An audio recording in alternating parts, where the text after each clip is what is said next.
Hi, and welcome to the recap of the 1360s. I'm trying to find a better way to do this that doesn't take as much time or that is just a little bit more succinct. But anyway, I thought we could do it by talking about the births and the deaths that we have had over the whole entire decade instead of going year by year and doing that kind of thing. I just thought that might be more interesting. Anyway, this is the year or the beginning of when I decided to use months as well as years for birthdays and marriages and deaths and things like that. And so instead of just tracking the year somebody was born or the year they died, I have been tracking the months as well, which just plays into our family tree when we get there. But first thing in 1360 is our family pictures. I always love looking back at them, and I love creating the next decades pictures. It's always a lot of fun. So let's talk about some of the people who were born in this decade. We had Victor and Kian and Thomasina and Ursa and Vitalis, and they all lived. Then we lost Blanche. Then we got Willa, who lived. And then we lost Richard. Then we got Adam, who lived, and Andrew and Bruce and Penelope, who all lived. Then we had John, who died. Then we had Aurora, who lived, and Crispin, who also died. David died. Francine and Eustace both lived, and then Jeremiah died. Francis lived. Jillian died, and then Horace lived, as well as Isabel and Johanna. Then we lost Isla, but we kept Sebastian and Denise and Ingrid. We also kept Wallace and Katerina and Gold and Lettice, and then we lost Mark and Ida. But then we had Nicholas, who lived.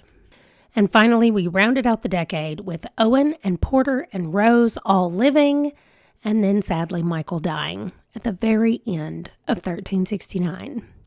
So those are all the babies that we had during the 10 years. That is a large number of babies. Then we move to the people who got married. So first, we kicked off 1360 with Adrian's wedding, then Garance got married, then Ingrid got married. We had no weddings for a while, and then Kellen got married, and Gwendolyn got married, and Flora got married, all in a row. We ended the 1360s with Maleficent getting married. Okay, so now let's talk about the people who died in the last 10 years. We lost Quintina at the very beginning of the year, as well as Nicholas. We also lost Christopher from old age. We lost Michael from old age, as well as Isla. And then we lost Thomasina. We lost Lucas. And after a really long time, with some really good roles, we lost Aurora. And we ended the year with the loss of Kian. As you can tell, we had a lot more births than we did deaths this year, which is why at the end of this whole process, this is what our family looks like. We went from this in 1360 to this in 1370, and I cannot wait to jump in and get going with this. You let me know if you liked this.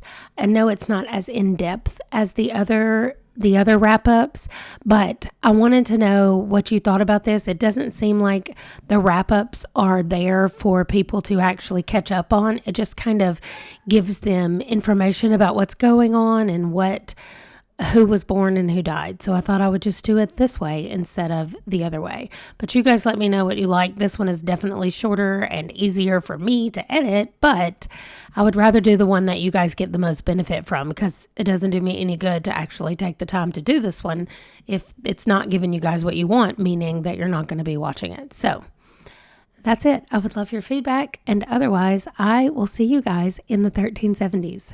Bye.